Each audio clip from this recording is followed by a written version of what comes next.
The following is an independently produced program. The opinions expressed by the commentator and his guests for the duration of the program are solely his own and not that of the station, its managers, or owners. Neither are the opinions of the Block Timer and his guests promoted, approved, abetted, encouraged, or sanctioned by the management of Bombo Radio Philippines.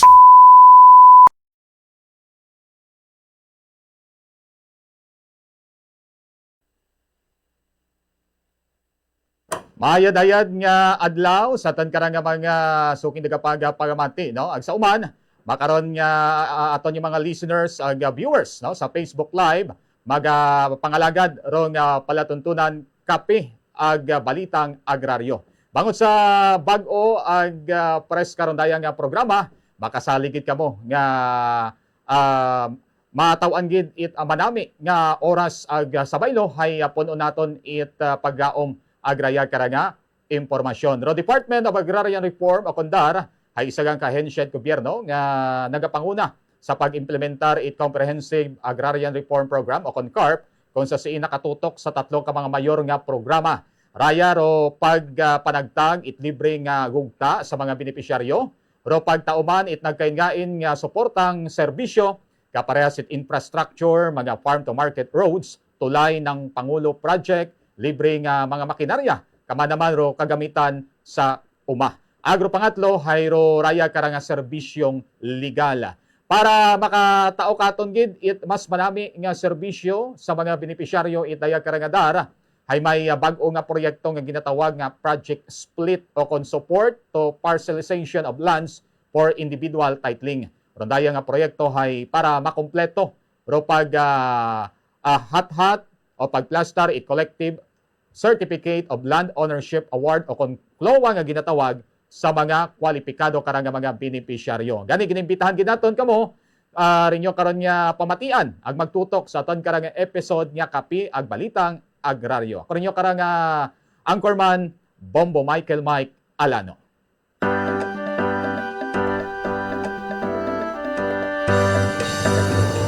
Kagawaran ng liponang bansahan, Reusas. Kagawaran ng liponang bansahan, Reusas. Reformang agraryo. Reformang agraryo. Reformang agraryo.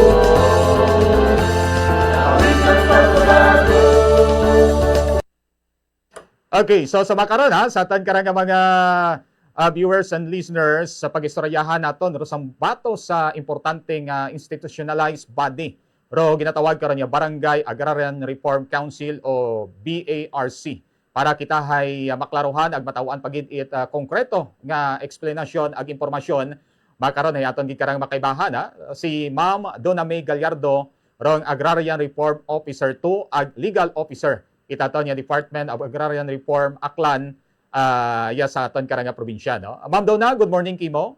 Good morning, Bombo Mike. Salamat gid sa opportunity nga sa inyo nga istasyon. Ginatamya ko kunta ro amon nga sa Tagalog na lang muna, no? Magandang umaga po sa butihing Secretary ng DAR, Secretary Condrado Estrella III, our Regional Director, Leomedes R. Villarreal, Ardo Anthony P. Arostique, Arda Florentino Siladan, Regional Director Lucrecia S. Taberna, sa amon nga mga Division Chief, umpisahan naton sa amon nga OIC Parputo, no other than Ma'am Maria Teresa Valencia, Ma'am Kau Maresa Mendoza, Engineer Nora De La Rosa, and sa kay Parpo Anino, Sir Istong, and kay Ma'am Mary Ann Barrera, and to our Legal Assistance Division Chief, headed by Attorney Jose Roel Declaro, sa amon nga Legal Division, and down sa amon nga mga Marposes, sa amon nga 4 cluster, sa whole nga Dar Aklan, and sa nationwide, the Department of Agrarian Reform, may ayad nga agahon katon tanan. Okay. Sa nato makaron ma'am, no? Buong do curious and excited sa ato niya topiko makaron niya pagatalakayon aga paga-istoryahan.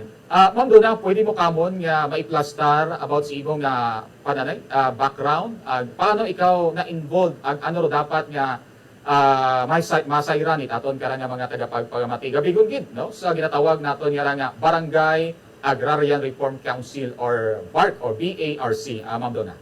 Yes, Bombo Mike. So, ginatawag naton nga nga BARC, no, or Barangay Agrarian Reform Council, raya, ro mga plaster naton nga isa ka organize nga mga pareho man baga sandaraya it ng parang sa lupon baga Bombo Mike, no, ay it ng sa mga kapitan baga mana ay gina-separate naton ro dispute related sa mga agrarian related dispute and conflicts nga hindi mabudlayan ro aton nga sa barangay itself dahil sa kabuot ang ani nga ginatawag naton nga mga issues and related concerns hay raya gid ginakabahing at dar nga supposedly hay may barsi sa isa ka barangay. Okay. So ro involved naton kara bilang legal officer hay ro pagtao it free legal services, no, through PBD lawyering collaborative naton effort ra it pagbulig it PBDD division with the legal assistant division sa pagtukod it barsi. So bago ako naging legal officers hay sa field anay ako, no, it nag-umpisa pa lang ako.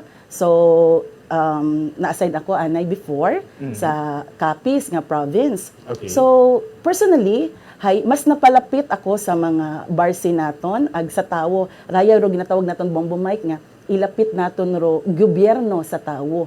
And through sa pagtukod nga rait ng barsi hay mas napadali ro mga services it Department of Agrarian Reform sa aton nga mga ARBs or Agrarian Reform beneficiaries. Yun. Okay.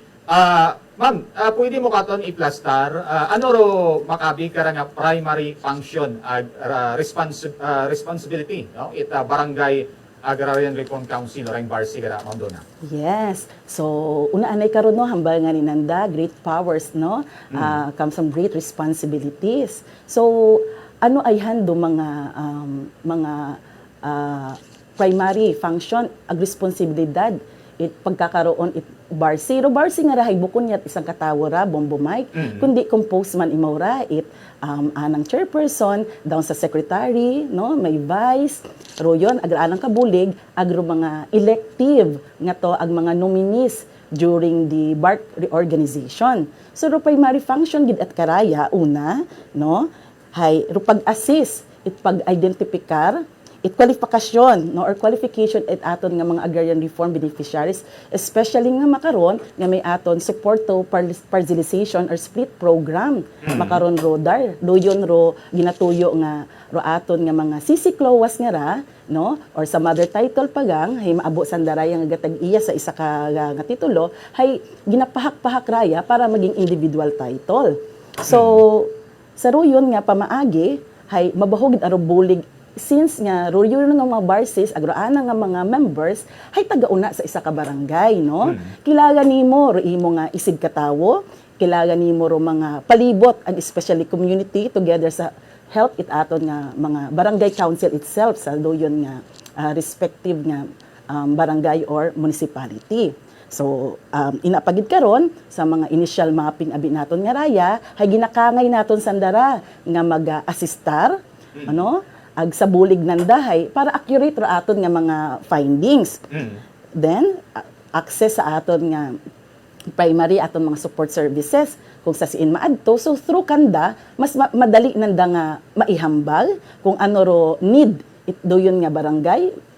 Kung kami abi sa legal, no, nagakanda kami it mga legal clinic nga raya, no, doyon through lecture ano kaya ro programa, ano kaya ro aid namon matao nga hindi ut mag-adto sa mga cases nga raya kundi ginapalapit namo ro serbisyo, infrastruktura man, makinarya, legal nga services diretso gagi sa duyon nga barangay. So through sa aton nga barse no, ang nga function is pag-assistar gid sa Department of Agrarian Reform ag sa programa nana. Okay. So, given, ma'am, no, do mga function ag responsibilidad ni aton karang nga barsi, mabahugali ro ada karang nga role no sa pag-abot sa implementation itaya karang nga CARPA. Ma'am, magto kita sa bahin itaya karang nga pag-implement it mga agrarian reform laws sa local nga level. Paano naga-contribute raya karang nga barsi? Yes. Siyempre, mahambal una-una gid aron sanda kang kakandak no personally abi hay nagre-organize no first na ako iyang experience is sa Barangay Dalipdip, Altavas. So ako nagkandak it lecture ag nagbulig sa aton nga pagtukod ag pag-organize ag kanami gid nga experience. So una na daw pangutana, maalin ako ma'am, no? Siyempre, wa mat naga-umpisa nga kantiguhan agad. So umpisa naton ron itnang pagtukod kanda ag pag-organize kanda hay gapasalig man sa nga pagbulig. Hay ruyon man ro pagpasalig namon nga ro pag-support namon umpisa sa pagtao kanda it knowledge, no, mga services nga mga needed nanda hasta nga maging active participants ra aton nga ron nga barse through sa coordination man it iba-ibang mga division, no, especially gid sa level it ng mga cluster kasi at ra aton nga cluster iya sa bilog nga aklan. So sa for example abimana no sa cluster 1 hay sa kaabo-abo ro yon nga mga municipalities agro aton nga mga agrarian reform technologies nga hay daywa dagang sanda together with the Marpo agro anda nga senior staff hay medyo mabudlay gid akanda nga kung may pangutan-on kapay hay dali yang ma'am hay manaog patasanda ito kato sa said barangays. So through the aid no it aton nga mga barses nga sa kada barangay hay madali nga mako-contact means of communications, may aton nga messenger, may aton nga cellphone, and one-way call, pwede mo pangutan-on ma'am, si makaraya sir, available ayahan imaw, mga sangkiri nga mga data. So, sa duyon nga pamaagi, hayro barsa hay nakakabuligid ag sa ginatawag baga naton nga mga agrarian related dispute, no? Hay daw kapitan ka basta sa agrarian related dispute hamaan kilala mo ro imo nga mga kasimanwa imong kabarangay ang unag asandaron bombumayk mapati no di karo yon dahil kung ano baga manay ikaw ro good father or good ano kay na parang kung sa bayi man kuno parang nanay ikaw una nga ro dispute niyo hindi inyo anay isaka no sa court sa level abimana itdar kung pwede malang ina hay maka-assister man na ikaw. So yun gid aro primary gid ana nga bulig it aton nga mga barsi sa tagsa nga mga barangay isa kan. Okay. So in general kara ma'am, ako nato nya tanawon mabahugid nga bagay no nga pwede maubra ag makabulig no it isaga ka barsi sa isaga ka barangay. Yes. Of course yes ato sa probinsya Aklan. Now ma'am, ano gid ka importante or alin do rason hamaan kinanggan ag hamaan nga naga bilog kita itaya ka nga barsi sa isang kabarangay aga sa pila ka mga certain area mong dona. Yes. So aton nga mga barse no or our Barangay Agrarian Reform Council hay maliban sa mga grabe ro andang primary function man no hay kagaban gid akara bubam at least may rayon nga kape at balitang agraryo no nga ihatod naton ro kahalagahan it barse no. Ay gahambagat asandaro yun nga ang baalin ako ma'am dayagat may kapitan man basta agrarian related dispute no may aton karon nga batas nga dapat mag-agi gid sa aton nga BARC chairman. Example sa aton agrarian related dispute maagi sa mediation for example ang process no ag accuracy it aton nga rang needed gid andang perma for the truthfulness it isa ka statement or isa ka facts no. So, sa pamaagi sa atong barsi nga ra, may mga cases nga i-dismiss nimo sa court. For example, agrarian-related issue. I-file mo sa civil case sa aton nga korte. So, ma-dismiss imo ron for lack of jurisdiction dahil ma-faulta imaw ro yon sa darab, no? So, sa dikaruyon pa lang sa aton nga adjudication board, hay sandaraya ro may ginatawag nga hudikatura para mag-resolve it issue related sa tenancy, no? Sa tenancy and then sa aton nga agrarian related dispute.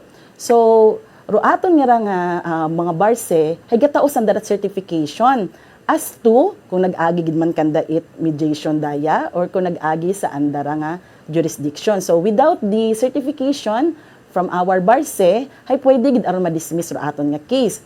If sa isa ka barangay hay may gintukod kita ag active pa nga mga barsi. Okay. Ano Ma'am Rokan, mga makabig na to niya key components, itraya karang barsi, nga structure, membership. Sino-sino kararo naga-komponera, Ma'am Donna? Yes. So aton nga barsi no, composed naton like bar chairman naton, vice, aton nga secretary, in which secretary kara hay automatic nga aton nga agrarian reform technologies sa doyon nga municipality or sa cluster nga royon, assistant secretary. So doyon agraan ang mga members. So kagainyain imawraya nga mga sektor, for example abi man no, kung title holder, the landowner, those farm workers or small owner cultivators, doyon agraaton nga mga cooperative member. So daya hay through our election nga sanda-sanda man ito sa pagkandak naton hay ginabuto nanda sa may representative sandaron kada sektor, kada sektor nga to nga nagdagaog hato man ro may kakayahan nga magboto kasi mabatyagan matanandaron di ba sa barangay. Sin oro may tagipusoon nga manerbisyo no, ag willing gid and able to serve sa anda nga barangay. So doyon. Okay. Paano naga-engage sa Barsi o Barangay Agrarian Reform Council sa mga farmers naton or sa mga agrarian reform beneficiaries sa barangay? Yes. So aside sa titling services nato no under sa split program makaroyon, through support services, through machinery, equipment, and also sa legal nga aspeto hay kabahin gid naton ro barsing nga ra sa tanan nga involvement no, kasi dali naton na sanda makontak may say gid asandaraya because sayud gid ananda primarily no ro kinahanglanon dahil sanda man rahay mga ARBs man sandara bombomay. So sa dikaruyon nga isa ka barangay hay batsyag na kung ano ro kinahanglanon ag imaw kararo spokesperson isa ka barangay ag sa isa ka mga ARBs naton no nga marepresentar na pamaagi ka na paadto sa Department of Agrarian Reform nga hindi iyon for example magpanaw-panaw pa. So through ka na no maka-communicate imot madali sa Department of Agrarian Reform. Ag kabahin nga royon nga mga aspeto itnang aton nga mga support services hay madali naton maitao sa mga kada barangay nga royon pamaagi sa aton nga barsi. Okay. Ma'am, sa imong own experience sa sitwasyon niya sa aton yung probinsya sa mga kabanuhanan, especially sa mga lugar nga ma'am, sa imong sariling experience no sa mga kabanuhanan sa sitwasyon niya sa aton sa probinsya at especially sa mga lugar nga wa pa naabot itaya karang mga cell sites, ano ro mga main barrier sa pag-implement or pagpatuman itaya karang tayuyon nga komunikasyon between Barsi ag aton yung mga agrarian reform beneficiaries? Yes. So, iyan no, sa aklan, may mga cases gihapon kita or sa ginatawag na mga kagayoon ay may inapatanon sa mga bukid, no? Dahil gani ro aton nga ng mga municipalities of composed of the cluster hay very limited ro aton nga mga empleyado idto. So pamaagi sa aton nga nga Barsi no hay mas mapadali naton for example in the conduct of the legal clinic nga no gapanaog atanan nga mga legal ang iba nga mga serbisyo paadto sa mga barangay dahil nga ni ginatawag naton nga ginapalapit naton ng gobyerno sa tawo. So maina nga mga cases nga nagkagugang unay wat akasayod nga raya it atong Barsi. So mayad gid ang natawan kita itahayga iya man no sa Bombo Radio through sa awar nga kape at agraryang balita no balitang agaryo hay gapamati sanda karaya no ay abot ka nang sa radyo patana. Correct. Or sa or inalandang mga inunga through FB Facebook telecast hay maanda raya nga mahibatian nga ro kahalagahan it Barsi nga ay for example abi mana hay hindi tagal anay man ako mag-adto no medyo magastos gid ako sa pamasahe anay abi iyabigli si Barsi ano nga raya iistorya ko ani ang problema ko abi bilang tenant no for example bilang tenant man na imaw hay raya ro mga problema kasi imaw first hand through mga lecturers no through seminars may idea ut aro yan si Bart chairman agraanang mga members nga mapaathag ro mga programa ag maipailapit kanda through sa aton nga Barsi bisan uwa agon ito personally ro aton nga raanay nga mga empleyado itdar nga mga gapanaog kung wa masanda it cellphone or mabudlay nga ni kanda ro mga means of communication. Hay through the bar system makawarang-warang abi man imaw bombo mic no. Ag mapaipalapit na idto ro mga balita. Ag imaw man hay mapalapit man na ro balita nga ro yon. Diretso sa Department of Agrarian Reform. Okay. Ma'am, base sa aton karon nasayra no, wa sweldo ro raya kara nga aton nga barsi. Alin the mode of or process it aton niya pag pangita kanda given nga makarakara nga tiyempo halimbawa abi may personal ta ako nga obra tapos mauyang ako tiyempo sa bilang kaparte abi daya kara nga barsi. Ano ro pwede nako ni mabuo nga benefits may mabaton baga ako nga pag-abot kung halimbawa nga maging kaparte daya kara nga barsi, Ma'am Donna? Yes. So, una gid aro yun, no? Kasi, kung ano ba man na Department of Agrarian Reform, hay, ano gid it bulig it aton barse. Hay, una-una ko gid aron kung gakandak gid ako tri organization ag lectures, hay ginahambal ako ni sinor may hantop nga tigapasoon nga pagpanerbisyo iabikin nyo nga libre.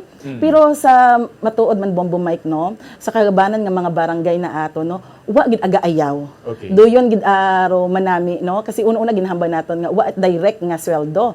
Agro yun hay hasta pakara hay sa papel pagang imaw no nga ginaano naton para maanuhan it national mapunduhan nga matawaan man it aton nga mga bisan sang kiri iyang no but yes pero ro Department of Agrarian Reform bisan man iya sa akan through our PBD division no sa mga support services hay wa man naton ginapaybayan ra ro mga pasmasahin nanda kara reimbursement so may mga sang kiri iyang gid no pero hindi naton matawag nga salary pero ro yun ro mga pagpanerbisyo nimo nga makilaga ka sa inyong barangay nga si Daya man na haron yung imong mga perks nga kumbaga imong buga nga pagpanerbisyo nimo no that you are entitled sa imong ano dahil sa imong nga posisyon but regardless karoyon hay romanami gid ana hay wa gid sa dagaduha-duha nga magpanerbisyo especially ro aton nga mga bukod gid masandat mga magugang raya pero nagbuhay yun sa standard ag gusto nandang maging kabahin sa pagbag-o kabahin sa pag-implementar dahil mismo man sanda sayid nandang mga panerbisyo ag makabulig gid asa anda nga mga barangay royon yang gid gapasalamat gid kita sa tigpusoon nga aton nga mga barsi ag sanda patangani ra bumbumay kro mga maalwan ay kabana gid aron ginhambal namon sin oro may tagipusoon madagom rubusa no ginasundog patangay namon daya ag very able mabaskog para tuhod day ko amat ka makamunot-munot ka nga raya sa aton nga mga bukid no may masaka ka pa kung ano pero ro anda gid akaray knowledge nga mabuo nanda agruman nami pa ba karoyon hay natataw-an sa that inspiration ag natataw-an sanda nga rait ng ginatawag naton nga pagpanerbisyo pagid liway nga magpanerbisyo pagid sa anda nga barangay. Okay. Ma'am Donna, no, sa selection process ita nga barsi, ano ro mga qualification may ginausoy ba kita karon o may criteria ba kita para maging miyembro it barsi o sangka individual? Yes.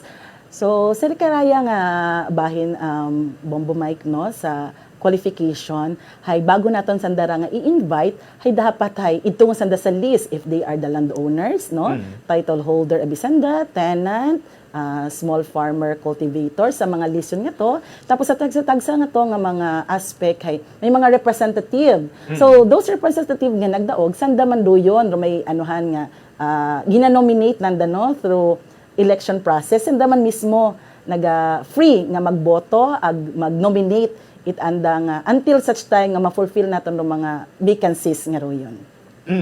Okay. Siguro ma'am, medyo naton yung oras no. Imo lang mensahe sa aton kara nga mga barsi members, of course sa aton yung mga kaigmanghuran, especially mga beneficiaries kaya kara nga Klowa pa naton yes probinsya Aklan in behalf itaton ya Dar Aklan Ma'am Donna. Yes, salamat gid Bombo Mike sa haygang ngarag sa inyong istasyon.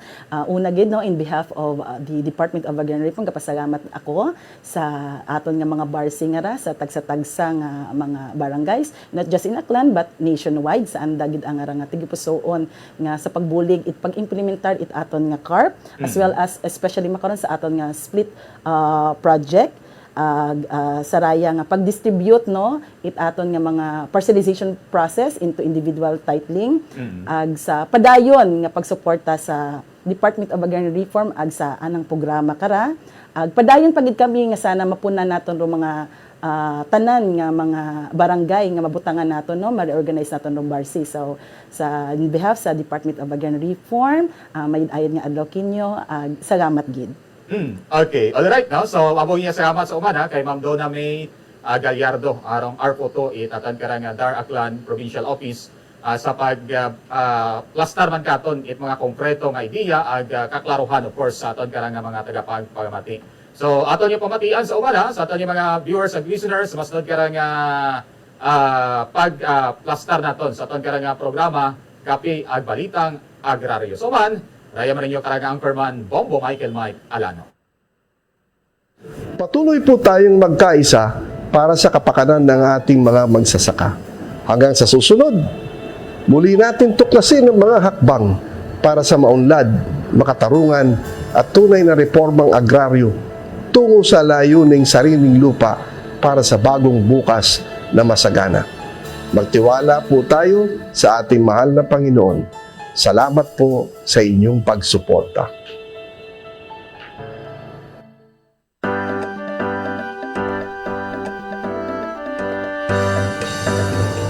Kagawaran ng reformang pansamahan. Reusas. Kagawaran ng reformang pansamahan. Reusas. Reformang agraryo. Reformang agraryo. Reformang agraryo.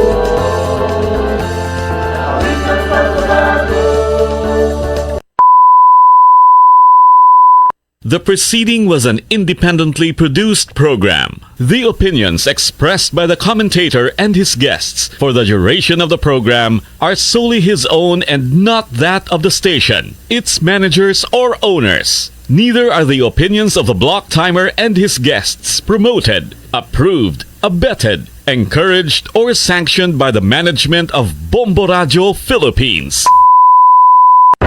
Agud yung mapabili nga luwas ro ka ugalingon sa tanan nga oras sa hindi magparada o kung magpadagagan it matag-as at mabahong nga salakyan magapit sa linya ag tore it kuryente. Ro pagparada o kung pagmaneho it mabahog ag matag-as nga salakyan magapit sa linya ag tore it kuryente ay pwedeng magtuga it aksidente pagkamatay ag pagkadelay sa dagagan it kuryente sa mga transmission lines sa ag magtuga it powered